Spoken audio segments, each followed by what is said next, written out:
Welcome to Family History Mysteries, a podcast that tells the stories uncovered through family history research, the unexpected stories of everyday people. I am an avid family historian who has been compiling my family tree for over 15 years, with nearly 20,000 people recorded in my trees. Episode 118, Isabella Renshaw. Acknowledgement to Don Bradmore, who wrote the story on Isabella Renshaw for the Female Convict Research Centre, Incorporated, in 2020. The centre is an amazing source of female convict information, and they've given me permission to reference information to help create this episode. Isabella Renshaw was the third child of William Renshaw and Mary nee McBride, formerly Berry, who was born at Liverpool, England on the 18th of March 1812. Her parents married in 1806, and at that time her mother was a young widow with a 2-year-old daughter, Hannah. Soon after the marriage, Hannah passed away, but over the next 10 to 12 years, Mary gave birth to at least 6 children. Isabella was the third of the 6 children. Isabella's father was a hairdresser by trade, but the family was poor. By the time Isabella was 19 years old, she, her mother, an elder brother and a younger sister had all been convicted of separate acts of larceny. All had been sentenced to transportation to the Australian colonies. Isabella's brother John, 20 years old, was the first to be transported. In 1827 he was convicted of theft and sentenced to transportation for 7 years. He arrived at Sydney aboard the Countess of Harcourt on the 8th of September 1828. He married Anne Crowe in Brawley, New South Wales in 1839. Anne was also a convict and came out on the Diamond. At the time of their application to marry, she was still on a bond. Anne had been born in Ireland in 1805 and was convicted of stealing clothes. Her status said that she was a widow with 1 daughter and a native of the King's County. She was a laundry maid, and Anne was convicted of stealing shoes at King's County on the 24th of October 1837 and sentenced to 7 years. She had no prior convictions, and she arrived in New South Wales on the 29th of March 1838. In 1853, John Renshaw and his wife Anne were living in Yass. On the 3rd of October 1855, John was listed as being admitted into Braidwood Jail, and he was released on the 27th of December 1855, and it records that he is a Sawyer. John Renshaw died in Queensland in 1865 at the age of 58. On the 24th of October 1831, Isabella's younger sister, Rosannah, 17 years old, was convicted of housebreaking, and on the 7th of November 1831, Isabella herself, just 19, was convicted of a felony for her role in a robbery. Both sisters were sentenced to transportation for 7 years. After their trials, Isabella and Rosannah spent 4 months in an English jail while awaiting the ship to take them to Van Dieman's Land. Isabella's jail report states that she was known as a disorderly girl and had been on the town for 12 months. That does insinuate that she may have been a prostitute. However, sometimes it simply means that she's been dependent on the parish for her upkeep. Rosannah's report also described her as disorderly. Eventually, the sisters were put aboard the Hydra, which, with another 150 female prisoners, sailed from Plymouth on the 11th of April 1832 and reached Hobart on the 10th of August. Upon arrival, Dr. Alan McLaren, the surgeon superintendent aboard the Hydra, reported that most of the women had arrived in good health, but his medical journal reveals that he had to treat Isabella for epilepsy twice during the voyage. He described her as a remarkably stout girl, and he stated on the 21st of May 1832 that she'd suffered from violent convulsions and a most furious delirium, the onset of which he had ascribed to the heat of the prisoners' quarters below deck. On the 18th of June he had to treat her again. In both instances, he had been able to restore her to her senses with bloodletting and cold effusions. Afterwards she was tolerably well but was left drowsy and confused. There's nothing in her convict documents to suggest that she had suffered from epilepsy before her conviction, and there's no evidence of her suffering with epilepsy after her arrival in Hobart. On the 9th of April 1832, just 2 days before the departure of the Hydra, Mary Renshaw, the mother of Isabella and Rosannah, was convicted of stealing 2 handkerchiefs, 2 coats, a waistcoat and 5 shillings and a sixpence, and she too was sentenced to transportation for 7 years. She was 50 years of age. Her jail report described her as bad, noting that she'd been in prison 5 times previously. She was put aboard the Francis Charlotte with about 100 female prisoners, and they sailed from the Downs on the 15th of September 1832 and arrived in Hobart on the 10th of January 1833. It is recorded on some family trees that Mary died in Hobart on the 30th of March 1847. By the time their mother reached Hobart, Isabella and Rosannah had been assigned separately to free settlers as servants. Isabella, who was described upon arrival as being 19, single, 5 foot 3.5 inches tall, with a fair complexion, light reddish-brown hair, hazel eyes and a slightly pock-pitted face, and she was assigned as a house and nursemaid to Mr. Gavin Hogg. Hogg was an immigrant from Scotland. In 1827, he was the licensee of the Black Bull in Barrack Street, Hobart, but lost that licence amid reports that he was of unsavoury character. By the time Isabella was assigned to him, he was the licensee of the Campbelltown Inn and the owner of the substantial property Craiglecky on the nearby Macquarie River. Isabella remained in his employ for almost 5 years, and she was not charged with an offence while she was under his care, nor does she appear to have been bothered by him. Rosannah, Isabella's sister, was not so fortunate. Her first assignment appears to have been to Henry Oakes, a wealthy landowner at New Norfolk, but by 1833 she was in the Johnson household. There, on the 18th of October 1834, she was charged with being out after hours and given a reprimand. When she was charged with the same offence, again on the 29th of December 1834, she was imprisoned for 2 months at the Cascades Female Factory. On the 15th of June 1835, now assigned to Moore, she was charged with being found in an indecent situation with a man in a privy and sent back to the Cascades for another 3 months. Sadly, she died there 10 days later. Her cause of death was unknown and she was only 22. 10 months after Isabella arrived in Van Diemen's Land, she married James Henry Kerr, a 29-year-old free settler. The marriage was solemnised on the 8th of August 1833 at the Church of England at Longford, near Campbelltown. Kerr had emigrated from Scotland with his elder brother Andrew 2 or 3 years prior. While Andrew decided to settle at Carcoar near Bathurst, New South Wales, James opted to make his life in Van Diemen's Land. James worked for the renowned landscape painter John Glover, who'd been granted a large tract of land after his arrival in Van Diemen's Land in 1832. There, Glover built his home, Patterdale, and had employed Kerr as his overseer. This property had abundant water from the Nile River running along the farm to supplement rainfall, and it's thought that James may have been the overseer depicted in Glover's painting My Home Harvest, which I'll add to the Facebook post. On the 5th of March 1836, Isabella gave birth to their first child, a son they named Andrew. The baptism record for the parish of Launceston says, baptised on the 16th of July 1836. The abode, Lilyburn, which is a property adjoining Patterdale, and it's also on the Nile River. And the land title searches show that James did not own this property at any time, so it's believed to be one of Glover's other properties that he managed. It was on the Kerr's small plot that Henry Hunt, the bushranger, suddenly appeared on the 18th of June 1836. He was an escaped convict, a desperate and dangerous man, and he'd been living in the bush for the past few months, replenishing his supplies of food and ammunition by robbing the huts of settlers and shepherds in isolated locations. Hunt had been in Van Diemen's Land since his arrival as a convict aboard the Persian in November 1830.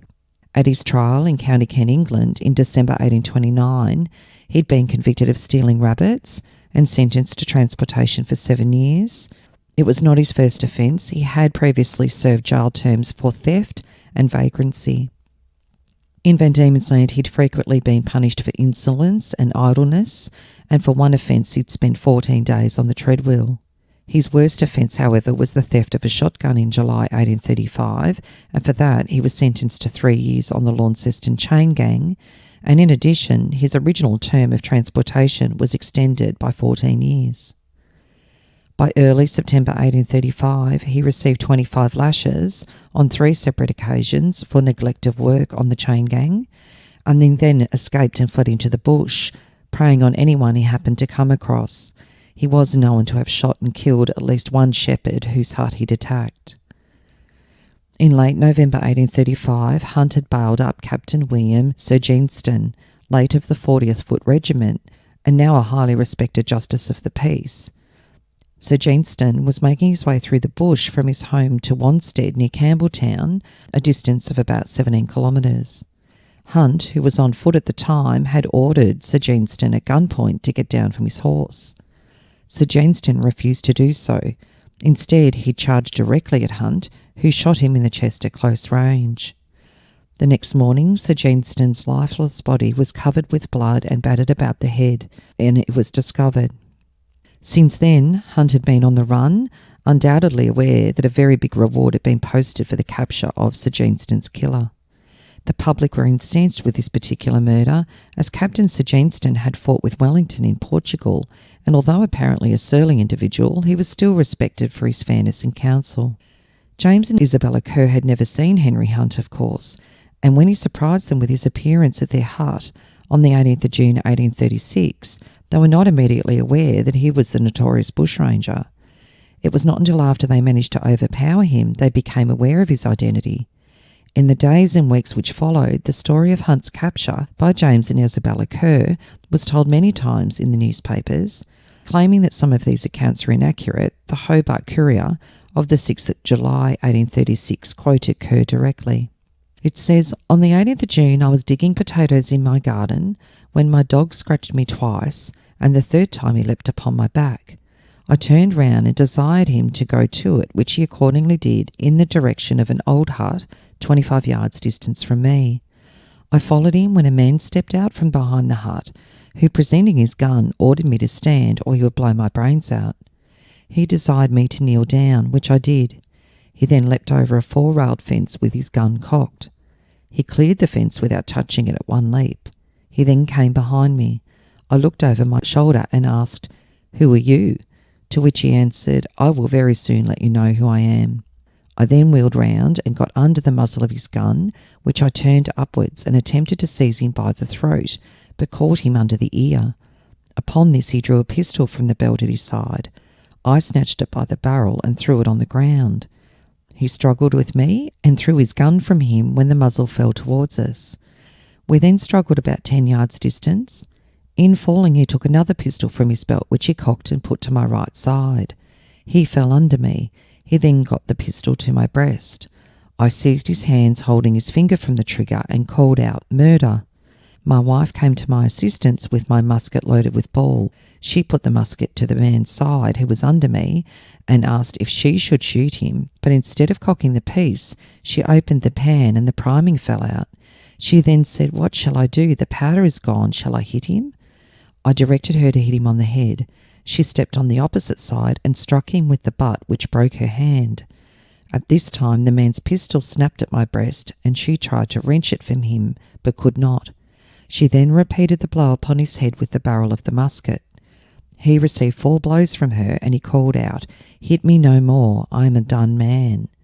We then turned him on his face, and having secured him, I desired my wife to go for assistance. Mr. Seaver came, and Mr. Glover arrived with 6 armed men, and then we ascertained that I had captured Hunt. He was forwarded in a cart to Mr. Glover's house, and on the Sunday we conveyed him to Launceston Jail.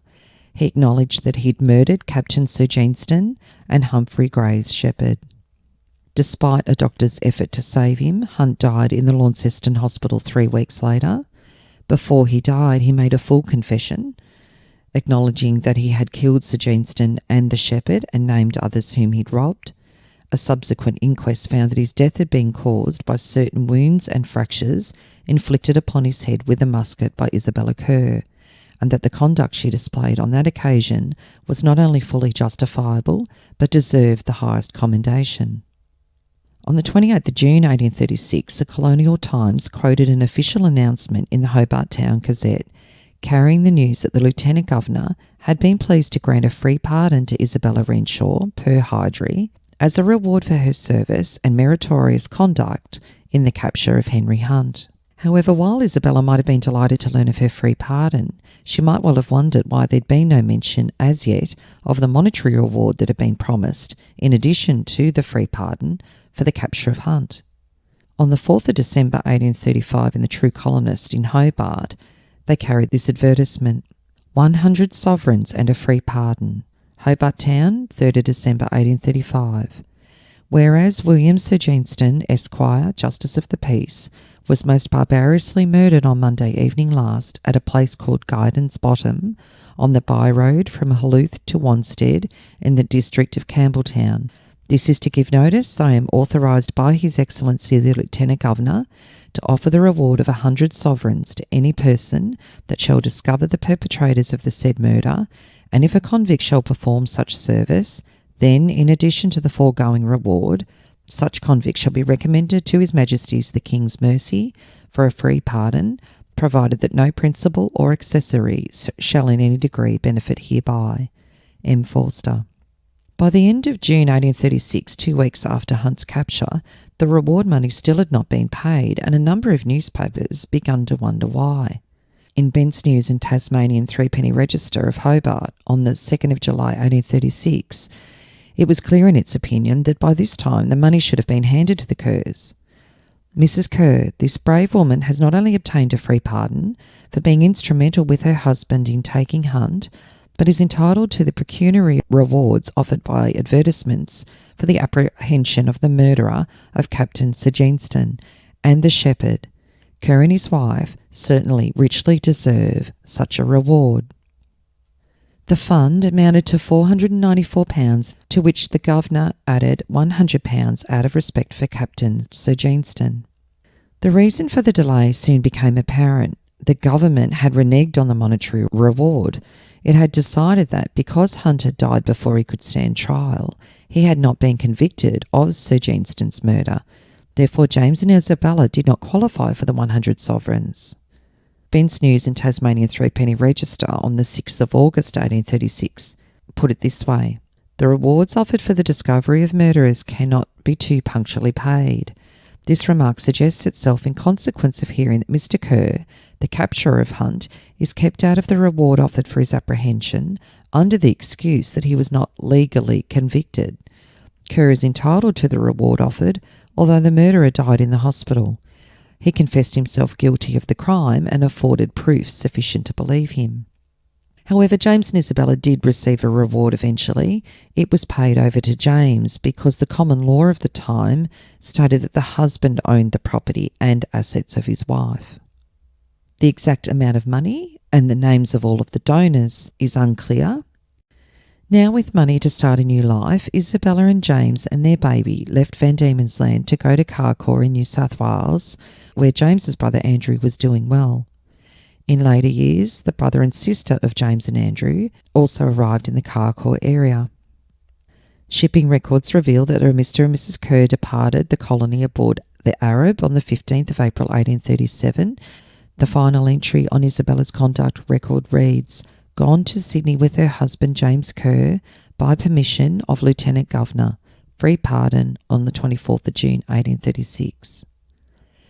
At Carcoar in 1838, Isabella gave birth to another son, James, and 8 more children followed in quick succession. It took Isabella and James many years before they were to acquire their own land, as the granting of land by the government had ceased years before. The Land Regulation Act of 1831 meant that land should be sold rather than given away. Paying for the privilege of holding land was aimed at making the land more productive and an inducement for good farming practices.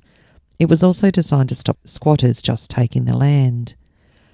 When James finally purchased his land, he called it Lilyburn House, in reference to the Tasmanian property that he worked on. Unfortunately, James was never to fare as well at Carcoar as his brother Andrew had done.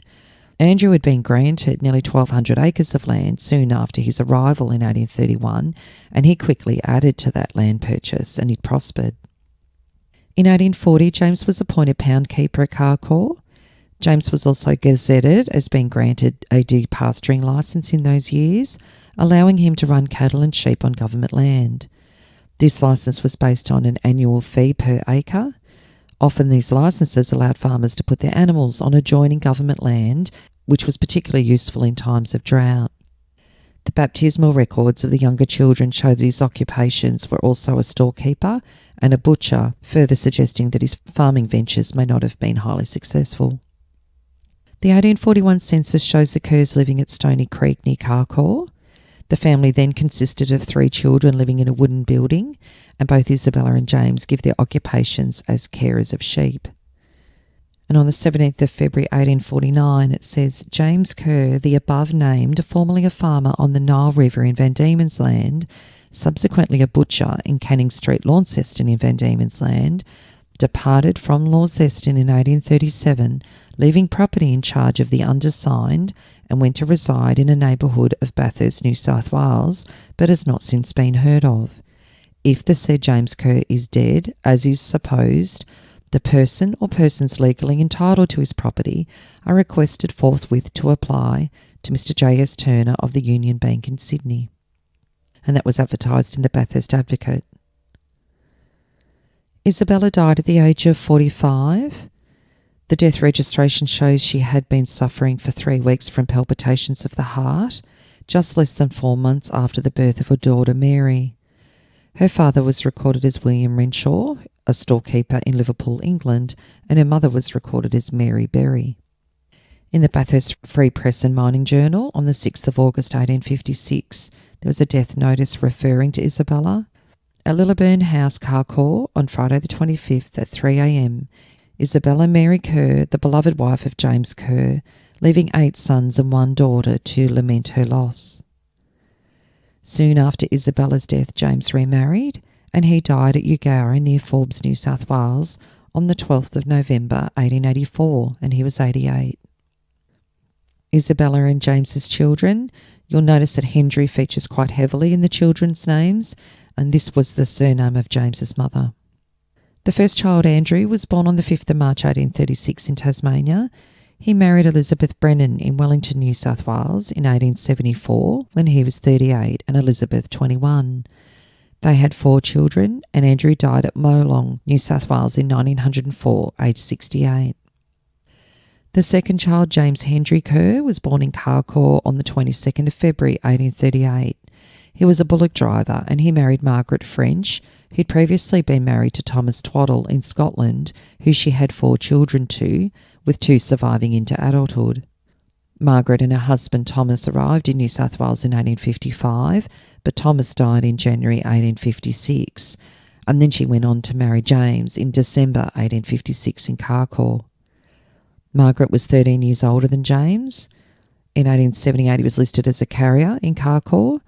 They had 3 children together, 2 who survived childhood, and James died in Bourke, New South Wales on the 23rd of May 1896 at the age of 54. The third child, John, was born at Carcoar on the 16th of May 1840. John married Lucy Coleman in 1865 in Molong. John was a stockman at the time of their marriage, and he was living at Derrybong on the Bogan River. They had 7 children, 3 surviving into adulthood, and he died on the 2nd of September 1910, aged 70, at Molong. The fourth child, William Hendry Kerr, was born on the 9th of April 1842 at Carcoar. He married Margaret Jane Gilmore in 1876 in Carcoar. They had 6 children, and he died on the 20th of December 1899 at Thargomindah in Queensland. The fifth child, Charles Anthony Hendry Kerr, was born on the 4th of June 1844. He married Catherine Fahealy in Forbes on the 6th of November 1865. They had 3 children, and he died on the 12th of January 1930 at Forbes at the age of 85. Charles Kerr learnt the trade of butchery. He followed this occupation for a few years before coming to Forbes, where he married the daughter of Roger Fahealy of Pinnacle Station. They were to have a family of 2 sons and a daughter who died at an early age. He firstly became engaged in horse and cattle dealing, and then took up a selection which he sold in 1878, and then returned to stock dealing. He opened a butchery in 1881, which by 1888 had become the largest wholesale and retail butchering trader in Forbes. Catherine died in 1900, and Charles died on the 12th of January 1930. And in the Land, on the 24th of January 1930, it announces the death of Charles Anthony Hendry Kerr at Forbes, one of the oldest residents of the Forbes district where he resided for many years, and he's survived by one son, Roger Charles Kerr. The sixth child, Albert Henry Kerr, was born on the 6th of June 1847 at Carcoar. He did not marry and he died in Cowra on the 5th of September 1908 at the age of 61. The seventh child, Joseph Henry Kerr, was born on the 27th of August 1849. In his early life, he lived in the areas of Lachlan Valley, Carcoar, Forbes, Eugowra, Grenfell and Canawindra. It was at Canawindra where he met Margaret Walker, whom he married on the 13th of October 1877 in Margaret's father's house at Gum Flat, Cargo. Joseph and Margaret made their home in several towns in the Lachlan Valley, including Forbes, before they moved to Canawindra in 1890. They had 8 children, and Joseph died on the 14th of July 1906 at Canawindra, aged 56. At Canawindra, there is a stained glass window in the St Edward's Catholic Church dedicated to his memory that was paid for by his daughter-in-law, Margaret Kerr, the wife of Albert Pearce Kerr. Margaret continued to run the Miners' Arms with the help of her family. And there's an obituary on Joseph on the 21st of July 1905 in the Canawindra Star. A very old resident of the Canawindra district passed away on Friday evening in the person of Mr. Joseph Henry Kerr, proprietor of the Miners' Arms Hotel, after a protracted illness extending over a period of about 2 years, the cause being an internal growth for which he was recently operated on at Orange. Sympathy for the family was deep and sincere, and the end being anticipated, there were very many friends present at the last sorrowful scene at the bedside. The deceased leaves a widow and a grown-up family of 4 sons and 3 daughters to mourn the loss of one of the most indulgent of fathers and husbands. He was born at Carcoar in 1849. As a young man, he went to the Lachlan district for a time and then came to Canawindra. At that time, he bought a 4th share in the Blue Jacket mine for £25, just after the discovery of that mine. Here he worked for some time in company with Bread Oak, Sharnock and Nicholas, and succeeded in making both ends meet and having a little over. His party deserted the Blue Jacket, after which it was pegged out by the Quins. These after time sold to Michael Raine, Smith and Party, who took out thousands of pounds worth of gold. Upon leaving the claim, Mr. Kerr opened a butchery in Canawindra and prospered for several years. He then sold his business and entered into partnership with his brother at Forbes. After a few years in Forbes, he and his brother dissolved the partnership, and Mr. Kerr returned to Eugowra, from which place after several years he returned to Canawindra, where he conducted, until about 4 years ago, his original business as a butcher. He sold out and later bought a hotel premises and the business of Miners' Arms. Mr. Kerr had been a member of the MU-IOOF Eugowra branch for over 30 years, and that body accorded him a lodge funeral. The respect in which Mr. Kerr was held was testified by the large number who attended the funeral, there being present over vehicles a large number of horsemen and pedestrians. The 8th child, Britannia Renshaw Epiphaema Kerr, was born at Lilyburn House, Carcoar, on the 8th of June 1852, and Britannia died aged 9 on the 3rd of October 1861 from a fall from a horse, and this is recorded in the Bathurst Free Press and Mining Journal on the 12th of October 1861. A fatal accident occurred to Britton Kerr, the son of Mr. James Kerr of this town. It appeared that the poor little fellow was riding a horse barebacked when the animal made a sudden stop and he fell off, coming with great violence against a log. When he was taken up, he was quite insensible and died the following day from the effects of his bruises. And the 9th child, Mary Isabella Renshaw Kerr, was born on the 4th of April 1856 at Carcoar. She married Henry Folk Glasson in Carcoar in 1875. They had a daughter, Fanny Rosemary Glasson, in 1875 in Orange, and Isabella died at the age of only 20 at Molong, New South Wales, on the 18th of August 1876. So from the Renshaw family living in poverty and feeling they had the need to steal to be able to survive, out of those members of the family, Isabella went on to have a great number of children of her own and a great many descendants from her. If you are interested in sharing your story on my podcast, Family History Mysteries, please go to my Facebook page and send me a message.